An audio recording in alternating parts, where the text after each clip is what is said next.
ألا بذكر الله تطمئن القلوب.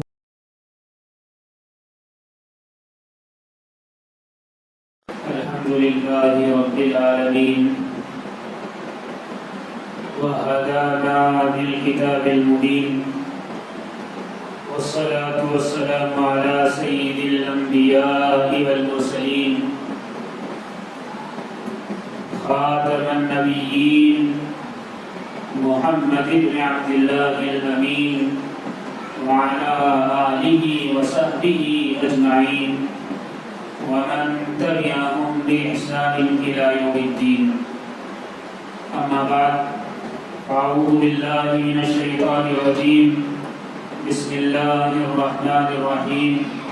يا أيها الذين آمنوا قوا أنفسكم وأهليكم نارا وقودها الناس والحجارة عليها ملائكة غلاظ شداد لا يعصون الله ما أمرهم ويفعلون ما يؤمرون. صدق الله العلي العظيم. اللہ سے کرے دور تو تعلیم بھی فتنہ، اللہ سے کرے دور تو تعلیم بھی فتنہ، املاک بھی اولاد بھی جاگیر بھی فتنہ، ناحق کے لیے اٹھے تو شمشیر بھی فتنہ، شمشیر ہی کیا نعرہ تکبیر بھی فتنہ. بزرگان محترم اور عزیز طلباء، ہر وہ چیز جو اللہ سے، اللہ کے رسول سے دور کرنے والی ہو وہ فتنہ ہے. اگرچہ دین کا کوئی کام سمجھ کر کیا جائے لیکن اس کام کا نتیجہ یہ نکلے کہ اللہ سے، اللہ کے رسول سے دوری ہو جائے اور اللہ اور اللہ کے رسول کے احکامات کی خلاف ورزی ہو، قرآن اور سنت کے خلاف عمل ہو، تو پھر وہ فتنہ ہے. آج کا زمانہ فتنوں کا زمانہ ہے جس کی نبی کریم علیہ السلام نے پیشین گوئی فرما دی تھی. آج ہر چیز میں کچھ نہ کچھ فتنہ نکل کر آ رہا ہے.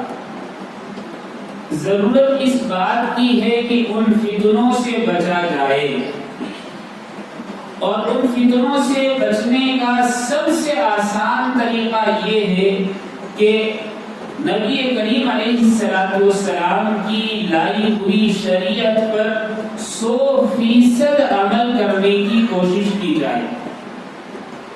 دوسری بات وہ یہ کہ صرف آدمی خود عمل کر لے تو کافی نہیں ہے. روز قیامت سوال کیا جائے گا کہ تمہیں اپنے گھر والوں کی اور اپنی اولاد کی فکر کی یا نہیں، ان کو فتنوں سے بچایا یا نہیں، ان کو دین کے راستے پر چلایا یا نہیں. یہ سوال ضرور کیا جائے گا. تو قرآن میں بھی ہے، نبی کریم علیہ السلام کی احادیث میں بھی ہے کہ انسان کو مکلف بنایا گیا ہے کہ جو اس کے ساتھ ہیں، جو اس کے ماتحت ہیں، جو اس سے چھوٹے ہیں اور جو اس کی بات ماننے والے ہیں یا جن پر اس کا حکم چلتا ہے، ان لوگوں کی اصلاح، ان لوگوں کو دیندار بنانا اس کی ذمہ داری ہے. اگر یہ ذمہ داری نہیں نبھائے گا تو روز قیامت جواب دہ ہونا ہے. اللہ کے آگے جواب کیسے بن پڑے گا؟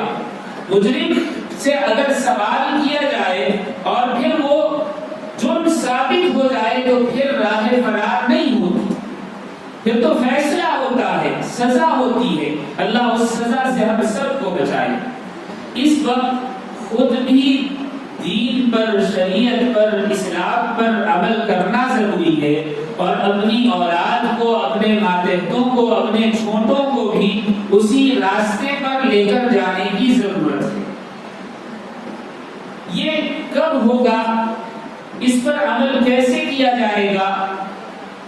یہ اسی وقت ممکن ہو سکتا ہے کہ جب گھر کا بڑا آدمی چھوٹوں کو دیندار بنائے. یہ نہیں کہ مسجد آ گئے نماز پڑھ لی، کہیں کوئی دینی کام ہے وہاں چلے گئے، ایسا نہیں، بلکہ اپنے گھر کے اندر چہار دیواری میں بیوی بچوں کی تعلیم اور تربیت دینی ماحول میں اس کی ذمہ داری۔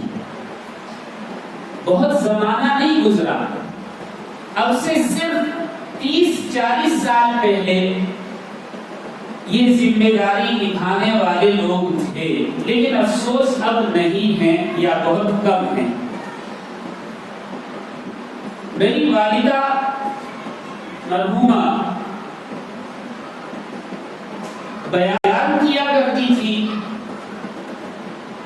کہ میں جن سے بیعت ہوئی تو بیعت کے لیے والد محترم کے ساتھ یعنی میرے نانا کے ساتھ اپنے والد کے ساتھ ہو گئی، پردے کے ساتھ انہوں نے بیعت کے کلمات کہلوائے، ایک عہد ہو گیا، لیکن پھر فرمایا کہ بیٹی آپ بیعت تو ہو گئی ہے، نسبت مجھ سے ہو گئی ہے، تعلق مجھ سے قائم ہو گیا ہے، لیکن اصلاح اپنے والد سے کروانا۔ اللہ، کیا بڑی چیز! اور یہ کوئی معمولی بزرگ نہیں تھے، آپ جس مسجد میں بیٹھے ہیں اس ادارے کی بنیاد رکھنے سے پہلے حضرت رحمت اللہ علیہ ان کے پاس دعا کے لیے تشریف لے گئے، پہلے عمرے کے لیے تشریف لے گئے اور کعبۃ اللہ کا غلاف پکڑ کر اس ادارے کے قیام کی دعا کی، اور پھر ان بزرگ کے پاس تشریف لے گئے جو سہارنپور میں تھے، اور پھر فرمایا کہ حضرت میں صرف اس لیے آیا ہوں کہ آپ ادارے کے لیے دعا فرما دیں۔ حضرت صاحب و کشف تھے، حضرت نے فرمایا کہ بھائی جاؤ، ہم نے دعا کر دی، اللہ تعالیٰ ادارہ قائم فرما دی۔ اللہ، بہت اونچی شخصیت تھی، بہت اونچی شخصیت تھی۔ حضرت رحمت اللہ علیہ نے فرمایا کہ حضرت میرا ارادہ ہے کہ کچھ دنوں کے بعد دوبارہ حاضر خدمت ہوں، تو حضرت نے فرمایا اگر اللہ نے چاہا تو۔ معلوم ہوا 6 مہینے یا 10 مہینے کے بعد حضرت کا وصال ہو گیا، اور حضرت رحمت اللہ علیہ فرمایا کرتے تھے کہ مجھے نہیں پتا تھا کہ حضرت نے وہ وقت دیکھ لیا۔ ایسی بزرگ ہستی کے پاس میرے نانا میری والدہ کو لے کر گئے بیعت کے لیے، تو فرمایا میں نے بیعت تو کر لیا ہے لیکن اصلاح اپنے والد سے کروانا، اور ساری زندگی میری والدہ نے اپنی اصلاح اپنے والد سے ہی کروائی۔ کوئی بھی مسئلہ ہوتا تو ان سے معلوم کیا کرتی، اور اگر ان کو معلوم نہ ہوتا تو وہ کسی عالم سے معلوم کرتے۔ تو یہ سلسلہ ابھی تک تو تھا 30 40 50 سال پہلے تک، لیکن افسوس کی بات ہے کہ اب نہیں ہے۔ خوش قسمتی کی بات یہ ہے کہ ہمارے ہاں تبلیغی جماعت کا ایک نظام قائم ہے، بہترین نظام ہے، جس کی وجہ سے ہر گھر کی آسانی کے ساتھ اصلاح ہو سکتی ہے۔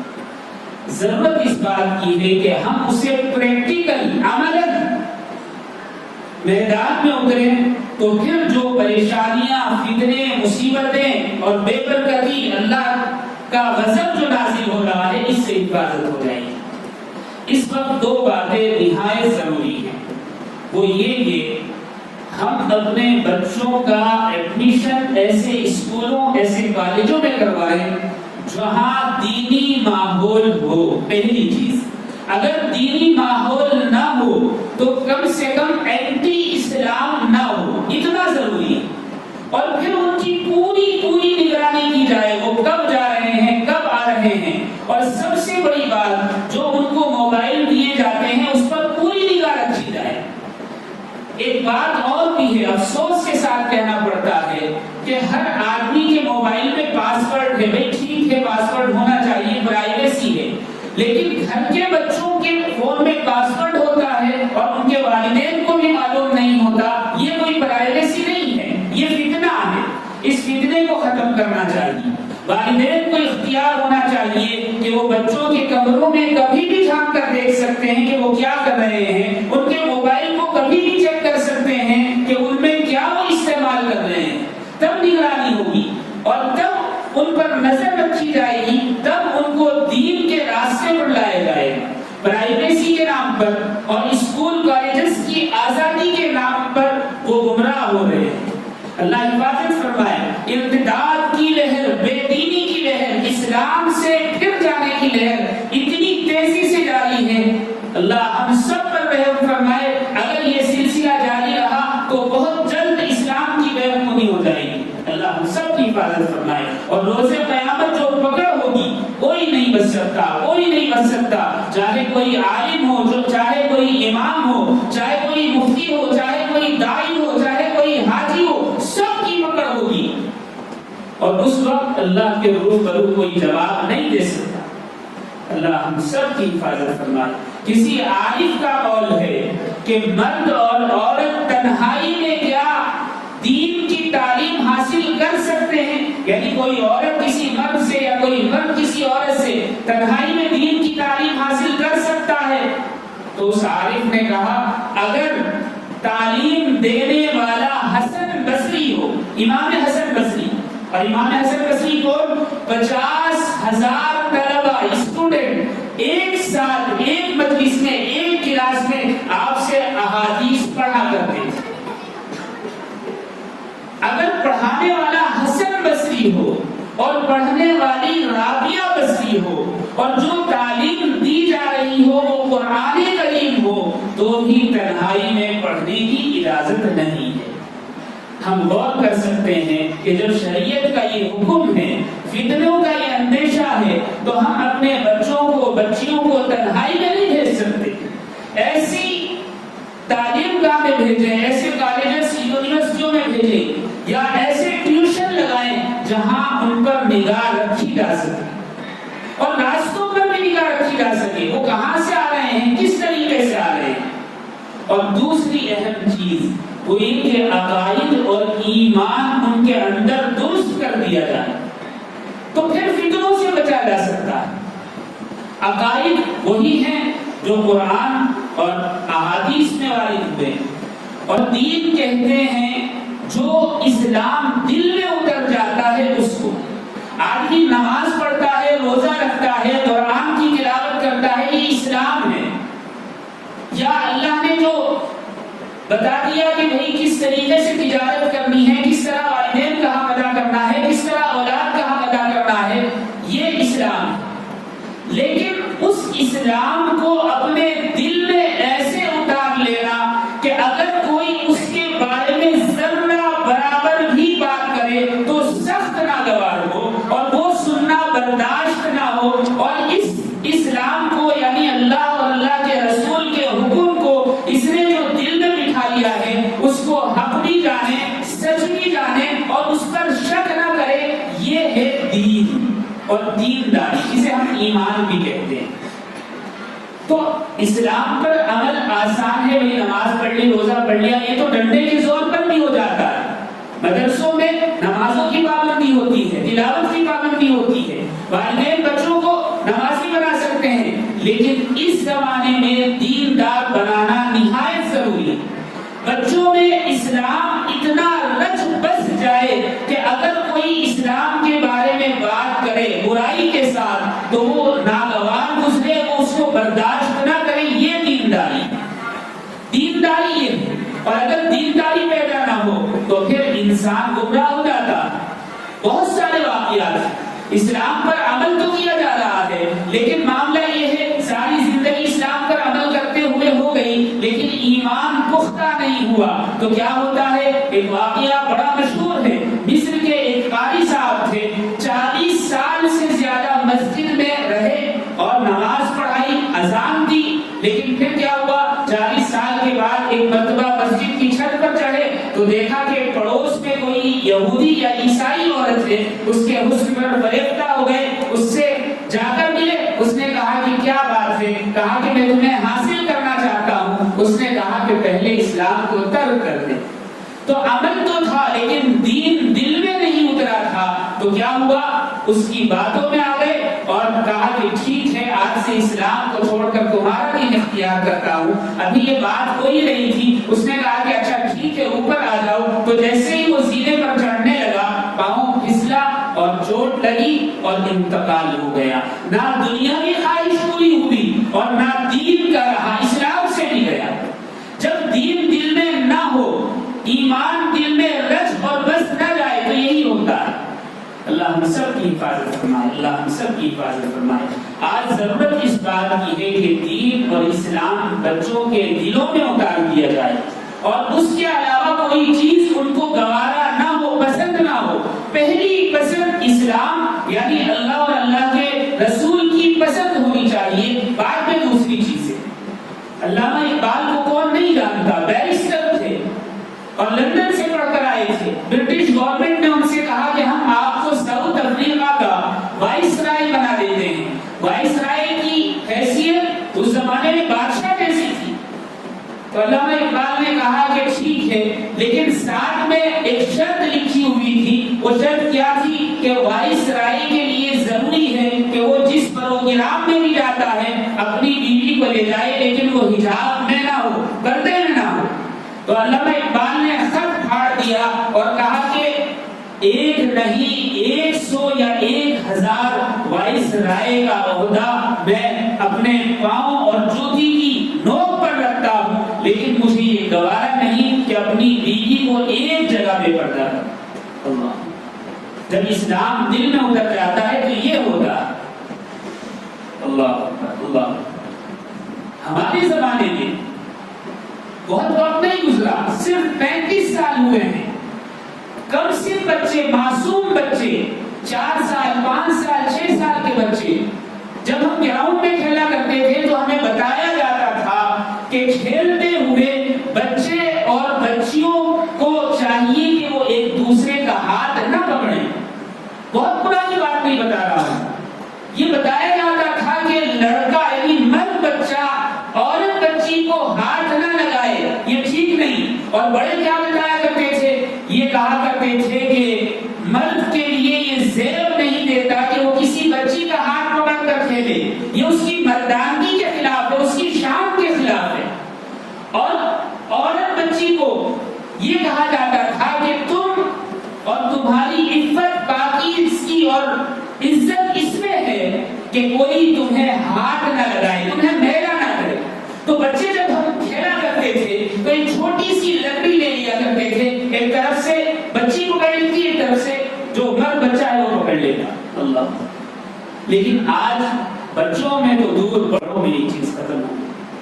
جب والدین دیندار نہیں ہوتے میرے بھائیوں تو بچوں میں دین منتقل نہیں ہوتا، بچوں کے دلوں میں دین نہیں اتارا جا سکتا۔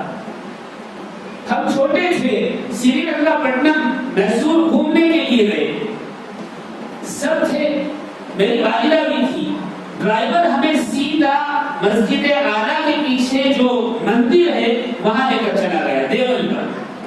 جب ہم وہاں اترے تو میری والدہ نے کہا کہ یہ جگہ کون سی ہے، تو ڈرائیور نے بتایا کہ حضرت ٹیپو سلطان شہید رحمت اللہ علیہ نے یہ دیول بنایا تھا، اور آج بھی اس کے اندر ان کے دستخط موجود ہیں، ان کاغذات پر یہاں ٹورسٹ آتے ہیں، یہ دیکھنے کی چیز ہے۔ تو میرے دل میں خیال آیا کہ چلو جب ٹیپو سلطان نے بنایا ہے، انہوں نے دیا ہے، تو ہم بھی دیکھ لیتے ہیں۔ میں نے کہا کہ چلو چلتے ہیں، میری والدہ نے کہا کہ بالکل نہیں، یہاں سے فوراً واپس چلو، ہمارا مقصد مندر اور دیول دیکھنے کا نہیں ہے۔ میں نے کہا کوئی حرج کی بات نہیں، اتنی سمجھ بوجھ نہیں تھی، ہم پڑھ ہی رہے تھے اس زمانے میں۔ تو میں نے کہا کہ نہیں کوئی بات نہیں، دیکھ لیتے ہیں۔ تو والدہ میری سخت ناراض ہوئی، اللہ ان کی قبر پر لاکھوں رحمتیں نازل فرمائے۔ انہوں نے مجھے کہا کہ تمہاری غیرت کیا ہوئی، تمہارا ایمان کیا ہوا جو ہم تمہیں بچپن سے سکھاتے اور پڑھاتے آ رہے ہیں، تمہاری روح نے کیسے گوارا کر لیا کہ تم دیول میں جانا پسند کر رہے ہو؟ کیا ہم نے تمہیں یہی تعلیم دی ہے؟ ہمارا مقصد یہ نہیں ہے، ہمارا تو مقصد یہ تھا اس سفر میں کہ مسجد اعلیٰ جائیں اور وہاں نماز پڑھیں۔ بالکل مجھے یہ پسند نہیں ہے، اگر تم یہاں سے نہیں چلتے تو میں سخت ناراض ہو جاؤں گی۔ ہم چھوٹے تھے، بات نہیں سمجھ سکتے تھے، لیکن ہم والدہ کی ناراضگی کے ساتھ کہ بھی کہیں ناراض نہ ہو جائے واپس آ گئے۔ لیکن اب سمجھ میں آتا ہے کہ جب بڑے دیندار ہوتے ہیں تو بچوں میں دین منتقل کرنا آسان ہو جاتا ہے، اور پھر اس کے اثرات نسلوں تک چلتے ہیں۔ حضرت عبداللہ بن مبارک کو کون نہیں جانتا، بڑے محدث، بڑے عالم، بڑے فقیہ، اپنے وقت کے شیخ۔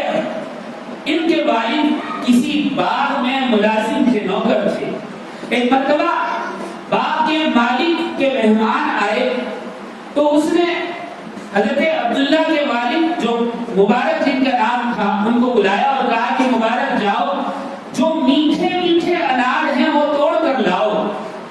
تو حضرت مبارک تشریف لے گئے اور جو لال لال بڑے خوبصورت انار تھے وہ توڑ کر لے آئے. جب مالک نے ان کو کاٹا تو وہ کھٹے تھے. تو مالک نے کہا کہ تم کیسے انار لائے ہو, یہ تو کھٹے ہیں, اسے لے جاؤ, دوسرے لے کر آؤ. تو وہ گئے اور پھر تلاش کر کے جو خوبصورت اچھے انار ان کو نظر آئے وہ اٹھا کر لے آئے. مالک نے کاٹا تو وہ بھی کھٹے نکلے. تو مالک سخت ناراض ہوا. اس نے کہا کہ یہ کیا معاملہ ہے, تم کیسے انار اٹھا لائے ہو, جاؤ میں کہتا ہوں میٹھے انار لے کر آؤ. تو حضرت مبارک گئے, پھر انار لائے, وہ بھی کھٹے نکلے. مالک بہت زیادہ ناراض ہوا اور اس نے کہا کہ تم سالوں سے میرے باغ میں ملازم ہو, تمہیں آج تک یہ پتہ نہیں چلا کس درخت کے انار میٹھے ہوتے ہیں, کس کے کھٹے ہوتے ہیں, اور کون سا انار کس قسم کا جب بن جاتا ہے تو میٹھا ہو جاتا ہے. تو حضرت مبارک نے کہا کہ مالک آپ نے مجھے اس باغ کی رکھوالی کے لیے رکھا تھا, انار کھانے کے لیے نہیں رکھا, نہ آپ نے مجھے انار کھانے کی کبھی اجازت دی. تو مالک نے کہا کہ کیا تم نے کبھی انار نہیں کھایا, کہا کہ کبھی چکھا بھی نہیں. تو مالک بڑا متاثر ہوا, ان کی ایمانداری سے متاثر ہوا. اس نے کہا کہ اچھا ٹھیک ہے. واپس آیا, اپنے گھر میں جانے کے بعد اس نے اپنی بیوی سے مشورہ کیا کہ دیکھو مبارک کے اندر جو صفات ہیں ہم نے ان پر کبھی غور نہیں کیا, اگر ہم اپنی بیٹی کا نکاح اس سے کر دیں تو کتنا اچھا ہو. تو اس زمانے میں دینداری کی بنیاد پر نکاح ہوا کرتے تھے. حضرت مبارک سے مالک نے پوچھا کہ بھئی ہم اپنی بیٹی کا نکاح آپ سے کرنا چاہتے ہیں, آپ کیا کہتے ہیں. حضرت مبارک نے کہا کہ دیکھیں یہودی مال اور دولت کی وجہ سے نکاح کرتے ہیں اور عیسائی خوبصورتی دیکھ کر نکاح کرتے ہیں, اور اسلام میں یہ ہے کہ تقوی اور طہارت دیکھ کر نکاح کیا جائے. تو میں تو سیدھا سادہ مسلمان ہوں, ہاں میری یہ خواہش ہے کہ آپ کی بیٹی دیندار ہو, متقی ہو. مالک نے کہا کہ اس سلسلے میں بے فکر رہو, میری بیٹی بڑی نیک ہے, بڑی دیندار ہے. نکاح ہو گیا اور پھر حضرت عبداللہ پیدا ہوئے. اور یہ کون تھے حضرت عبداللہ؟ عبداللہ بن مبارک بہت بڑے محدث, بہت بڑے فقیہ, بہت بڑے مفسر, بڑے شیخ, لاکھوں کروڑوں شاگرد آپ کے. آپ جب حدیث پڑھایا کرتے تھے 50 ہزار سے زیادہ کا مجمع ہوا کرتا تھا. ایک مرتبہ کسی نے کہا کہ بھائی ایسے اتنی پبلک ہوتی ہے اس کو تو گنا نہیں جا سکتا, جب یہ اٹھ کر چلے جائیں تو پھر ان کو گنا جائے. تو کیا گنا؟ جو اس زمانے میں دوات ہوتی تھی جسے آج انک پیڈ کہتے ہیں, حدیث لکھنے کے لیے جو اسٹوڈنٹ انک پیڈ لے کر آیا کرتے تھے, جب وہ میدان میں چھوڑ کر چلے گئے نماز کے لیے تو ان کو گنا تو ایک وقت میں ان کی تعداد 40,000 سے زیادہ تھی. اللہ. اور وہ زمانہ مفلسی کا تھا, ایک انک پیڈ میں 2-3 طلبہ لکھا کرتے تھے. اللہ. اور اس زمانے میں چونکہ مائک نہیں ہوا کرتے تھے تو حضرت عبداللہ بن مبارک جو حدیث بیان کرتے, جو آیت تلاوت کرتے, اس کو آگے پہنچانے کے لیے مکبر ہوا کرتے تھے, جو آپ کے الفاظ کو آگے نقل کرتے تو پیچھے کا مجمع بھی سن لیتا. ان مکبروں کی تعداد جو تھی وہ 1200 تھی. اللہ اللہ. جب دینداری والدین میں ہوتی ہے تو بچوں میں بھی آتی ہے اور نسلوں میں اور دیگر لوگوں کو اس کا فائدہ پہنچتا ہے اور قیامت تک ان کے لیے صدقہ جاریہ بن جاتا ہے. حضرت عمر فاروق کا وہ واقعہ بڑا مشہور ہے کہ ایک رات آپ پہرے داری کے لیے نکلے کہ دیکھو مدینے میں کوئی پریشان تو نہیں. تو مدینے کے مضافات میں ایک گھر سے آواز آ رہی تھی. ماں نے اپنی بیٹی سے کہا کہ بیٹی دودھ نکال لیا ہے, اس میں پانی ملا دو. تو بیٹی نے کہا کہ اگر عمر کو پتہ چل گیا تو سخت سزا ملے گی. تو ماں نے کہا کہ اس وقت عمر تھوڑی دیکھ رہا ہے اور حضرت عمر باہر وہی دیکھ رہا ہے. تو بیٹی نے کہا کہ عمر تو نہیں دیکھ رہا لیکن عمر کا خدا تو دیکھ رہا ہے. یہ بددیانتی، بے ایمانی ہمارے لیے جائز نہیں ہے. تو وہاں خاموش ہو گئی. حضرت عمر نے اس مکان پر نشان لگا دیا اور وہاں سے چلے آئے. صبح میں دونوں ماں اور بیٹی کو بلا لیا. اب ماں ڈر گئی کہ معاملہ خراب ہو گیا، عمر کو اطلاع ہو گئی، اب سزا ہوگی. حضرت عمر نے کہا کہ دیکھو رات جو ہوا سو ہوا، اگر تم جرم کرتے تو میں سزا دیتا، لیکن تم نے جرم نہیں کیا تو سزا نہیں. لیکن میں یہ چاہتا ہوں کہ تمہاری دیندار بیٹی کا نکاح اپنے بیٹے سے کر دو. خلیفۃ المسلمین صرف دینداری کی بنیاد پر ایک دودھ والی کی بیٹی کو قبول کرنے کو تیار. اور پھر نکاح ہوا اور نتیجہ کیا نکلا؟ نسل در نسل دیندار لوگ پیدا ہوئے. حضرت عمر بن عبد العزیز انہی کی نسل سے ہوئے جن کو کتابوں میں لکھا ہے کہ نجات کا، مغفرت کا پروانہ اللہ نے دنیا میں ہی عطا فرما دیا. عمر بن عبد العزیز کی خلافت میں بکری اور شیر ایک گھاٹ پانی کیا کرتے تھے. اتنا انصاف. جب دین ہوتا ہے اور وہ نسلوں میں بڑھتا ہے تو نسلوں تک اس کا فائدہ پہنچتا ہے. بانی تبلیغ حضرت مولانا الیاس رحمۃ اللہ علیہ کو بچہ بچہ جانتا. آپ کے خانوادے نے دنیا کو فیض پہنچایا اور پہنچا رہا ہے. آخری مرتبہ حج کے لیے تشریف لے گئے. اس زمانے میں 2 جہاز چلا کرتے تھے ممبئی سے.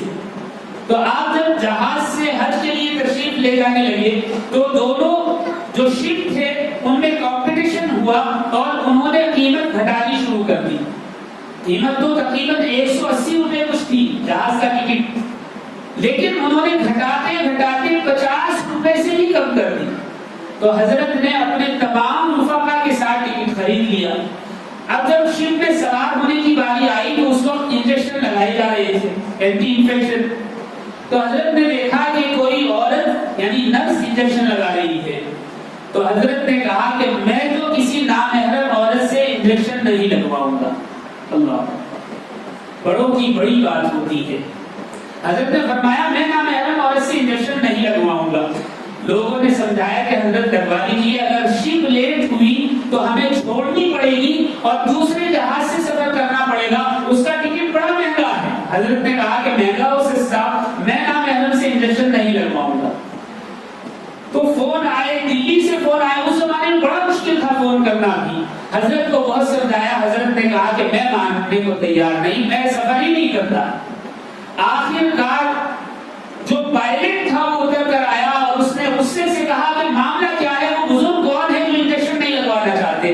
اور حضرت سے ملا اور حضرت سے کہا کہ آپ کو ہم اتار دیں گے، ہم سوار نہیں کریں گے. حضرت نے کہا منظور. ساتھیوں نے کہا کہ ٹکٹ مہنگا لینا پڑے گا. کہا کہ منظور. آخر کار مجبور ہو کر جیٹس ڈاکٹر کا انتظام کیا گیا اور حضرت نے، حضرت کے ساتھیوں نے انجیکشن لگوایا اور اسی قیمت پر سوار ہو کر پھر حج کے لیے تشریف لے گئے.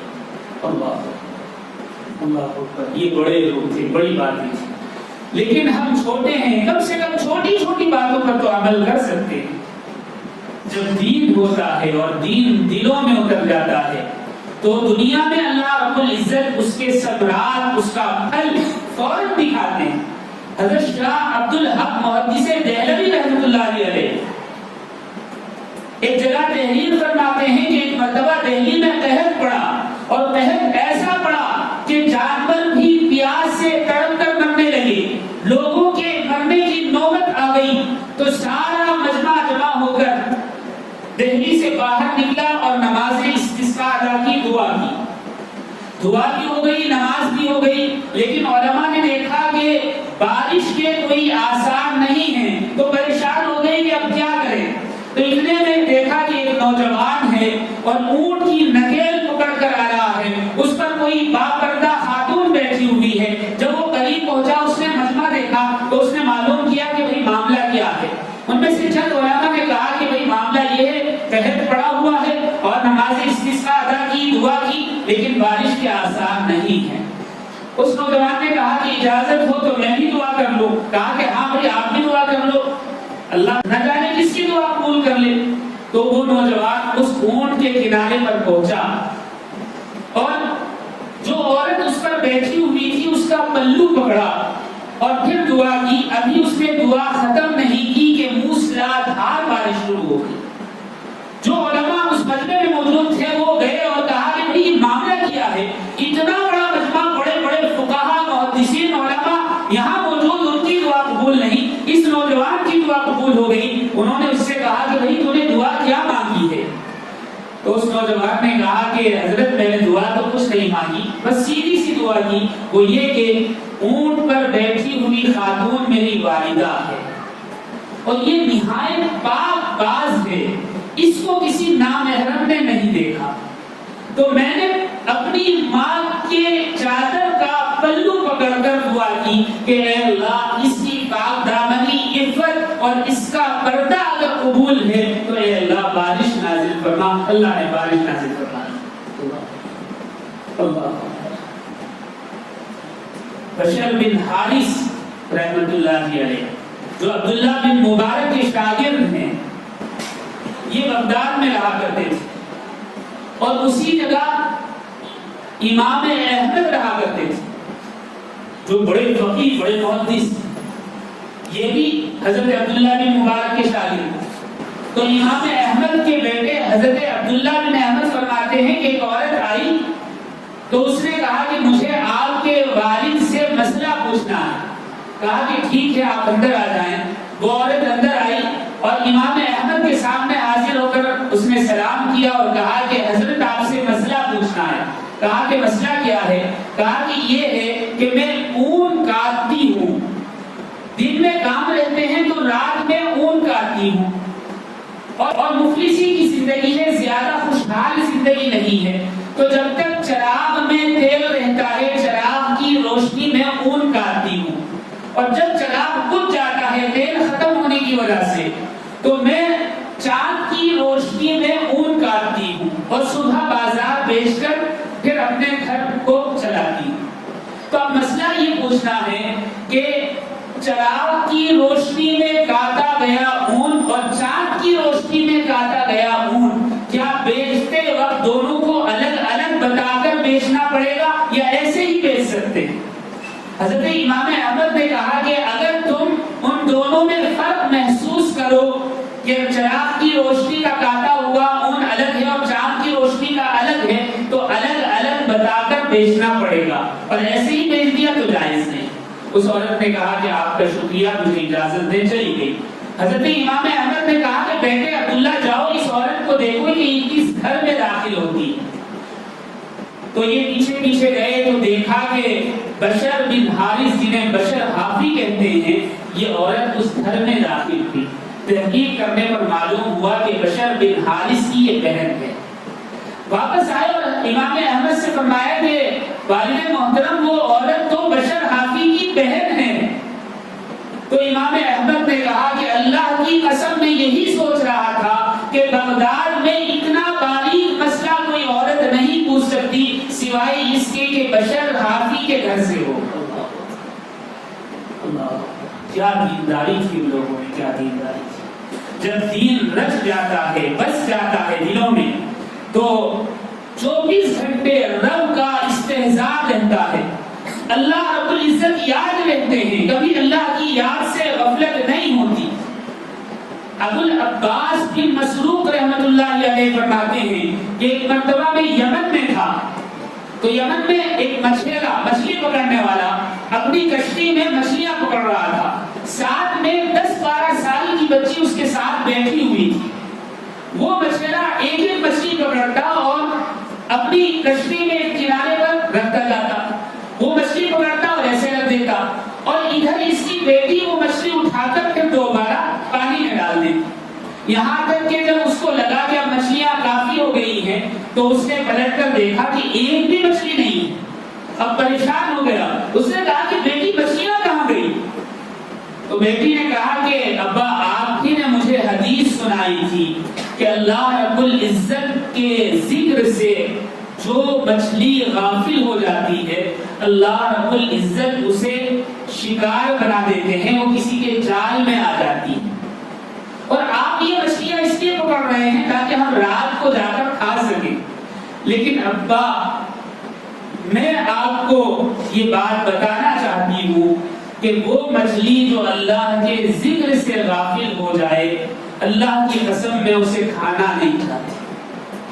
ابو العباس بن مسعود فرماتے ہیں کہ اس 10-12 سال کی بچی کو استحزار ہے، اللہ کے ذکر سے غافل مخلوق کو کھانا نہیں چاہتے، اور ہم ہیں کہ رات دن اللہ سے غافل ہیں، اللہ کے رسول سے غافل، نبی کریم علیہ السلام کی لائی ہوئی شریعت سے غافل۔ اس غفلت کا نتیجہ کیا ہوتا ہے؟ ہمارے پاس مثالیں موجود ہیں، اگر ہم اب نہ سمجھیں تو اب نہیں 10 سال کے بعد 20 سال کے بعد وہی چیزیں آ جائیں گی۔ امریکہ میں ایک مقدمہ پیش ہوا، بیٹے پر ماں نے مقدمہ کر دیا، ایک ہی گھر میں رہتے ہیں، عدالت میں کیس دائر کر دیا ماں نے بیٹے کے خلاف، اور کیس کیا تھا؟ کیس یہ تھا کہ میرا بیٹا اپنے کتے کو نہلاتا ہے، اس کی صفائی کرتا ہے، اس کو گندگی کرتا ہے، اسے باہر گھمانے لے جاتا ہے، اس کے ساتھ کھیلتا ہے، 4 سے 5 گھنٹے وہ اپنے کتے کے ساتھ گزارتا ہے، لیکن 24 گھنٹے میں 5 منٹ کے لیے میرے کمرے میں نہیں آتا۔ تو مقدمہ یہ ہے کہ عدالت میرے بیٹے کو مجبور کرے کہ وہ 5 منٹ کے لیے میرے کمرے میں۔ اب بیٹے نے بھی وکیل کر لیا، ماں نے تو مقدمہ دائر ہی کیا تھا، دونوں نے تیاریاں کی، عدالت پہنچے، کیس سنا گیا، جج نے فیصلہ سنایا۔ کیا فیصلہ؟ جج نے کہا کہ ہمارے قانون کے مطابق 18 سال کی جب عمر ہو جاتی ہے تو پھر ہر انسان آزاد ہے، اور اس کو مجبور نہیں کیا جا سکتا کہ وہ اپنے والدین کے پاس جائے۔ عدالت مجبور نہیں کر سکتی کہ وہ 5 منٹ نہیں 1 منٹ کے لیے بھی اپنی والدہ کے پاس جائے۔ ہاں، کتے پر اس کا حق ہے تو لہٰذا اس کا حق ادا کرنا ضروری ہے۔ جب دین نہیں ہوتا میرے بھائیوں تو پھر ایسے واقعات پیش آتے ہیں، ایسے واقعات پیش آتے ہیں۔ اللہ ہم سب کی حفاظت فرمائے۔ ہم کبھی 10-15 سال پہلے سنا کرتے تھے کہ بوڑھوں کے لیے اولڈ ایج ہوم بنا دیے گئے ہیں باہر یورپ ممالک میں، لیکن آج یہاں بھی اگر دین بچوں میں منتقل نہیں کیا گیا تو اس طرح کے واقعات جو کتے کا حق ہے والدین کا حق نہیں ہے، آج نہیں 10-20 سال کے بعد یہاں بھی پیش آئیں گے۔ اللہ ہم سب کی حفاظت فرمائے۔ لیکن معاملہ یہ ہے کہ دین سے دور ہونے کی وجہ سے ہم سب کچھ بھول گئے، کس کا کیا حق ہے ہم بھول گئے۔ ہماری مثال ایک لطیفے جیسی، لطیفہ یہ ہے کہ ایک کنجوس آدمی تھا، اس کی بیوی نے بہترین سالن پکایا، بہترین کھانا پکایا، دسترخوان بچھایا، خوشبو کی لپٹیں اٹھ رہی تھی دسترخوان پر، شوہر اور بیوی بیٹھے۔ تو شوہر نے کہا کہ آج دسترخوان پر کتنا لذیذ کھانا ہے ماشاءاللہ۔ بیوی نے کہا کہ آپ نوش کریں۔ تو شوہر نے کہا کہ مگر افسوس کی بات یہ ہے آج کتنی زیادہ بھیڑ اور رش دسترخوان پر۔ تو بیوی نے کہا حیرانگی سے پوچھا یہ کیا کہہ دیا آپ نے؟ بھئی میں ہوں اور آپ ہیں، رش کہاں ہے؟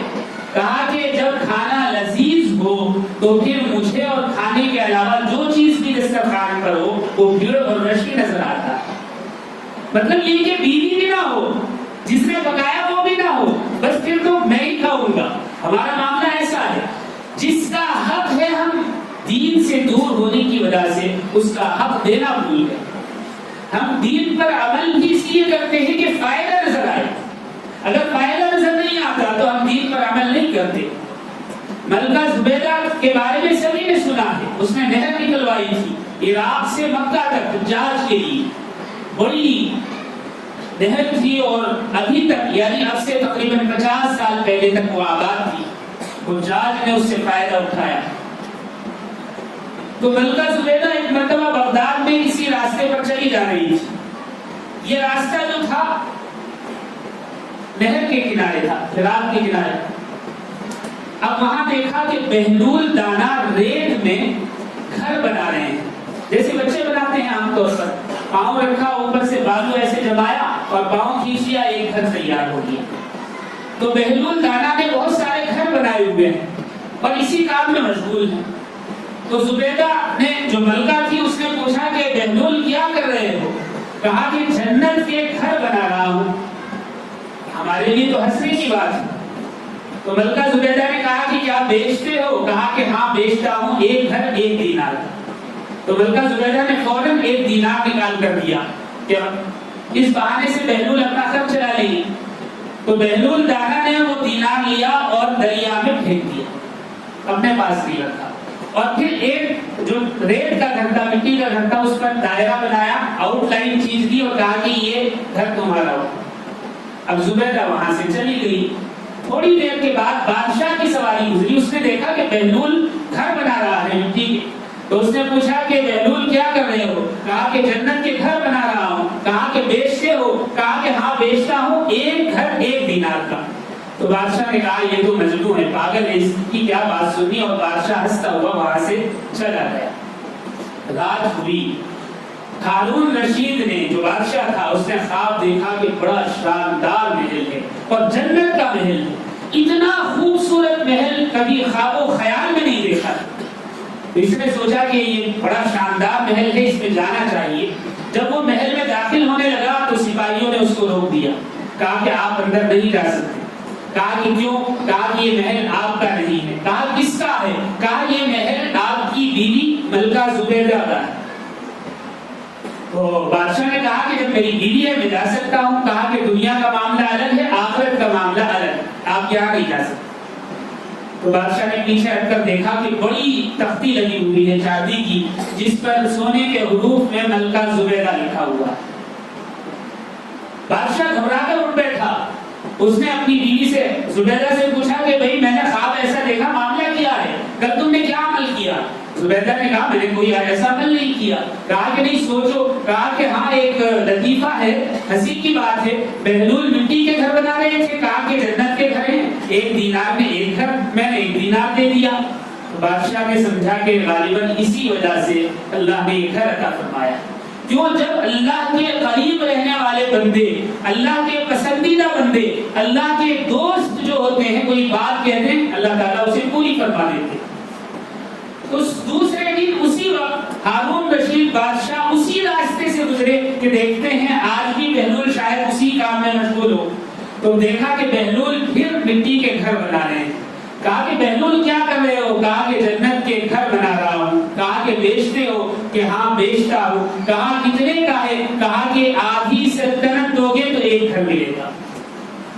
تو بادشاہ نے کہا کہ یہ کیا معاملہ ہے؟ کل تو 1 دینار کا تھا، آج آدھی سلطنت۔ کہا کہ آج بھی 1 ہی دینار کا ہے، لیکن تمہارے لیے آدھی سلطنت۔ بادشاہ نے کہا کہ میرے لیے ایسا کیوں؟ کہا کہ جو لوگ گھر خرید رہے ہیں وہ بغیر دیکھے خرید رہے ہیں، تم دیکھ کر خرید رہے ہو، اس لیے آدھی سلطنت۔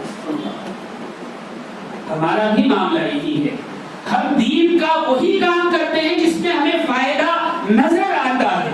افسوس کی بات ہے اللہ اور اللہ کے رسول کی بات پر ہمارا ایمان نہیں رہا کہ ہم وہ کام کرتے ہی نہیں جس میں فائدہ۔ دین پر بھی اسی وقت ہم چلتے ہیں جب دین میں فائدہ نظر آتا ہے۔ اس طرح ہماری زندگی بھی تباہ ہو جائے گی، ہماری اولاد کی بھی تباہ ہو جائے گی۔ اس تباہی سے بچنے کے لیے، آج کے فتنوں سے بچنے کے لیے ضرورت اس بات کی ہے کہ ہم خود بھی دیندار ہوں اور اپنے بچوں کو بھی دیندار بنائیں، ان کے سینے میں، ان کے دلوں میں، ان کی روح میں ہم دین کو رچا اور بسا دیں، تبھی دنیا بھی کامیاب ہوگی اور آخرت بھی کامیاب ہوگی۔ نبی کریم علیہ السلام کی حدیث ہے، حضرت انس رضی اللہ تعالیٰ عنہ روایت کرتے ہیں، رسول اللہ صلی اللہ علیہ وسلم نے ارشاد فرمایا جس میں 3 خصوصیات ہوں تو پھر اسے ایمان کی شیرینی حاصل ہو جاتی ہے۔ وہ کیا خصوصیات ہیں؟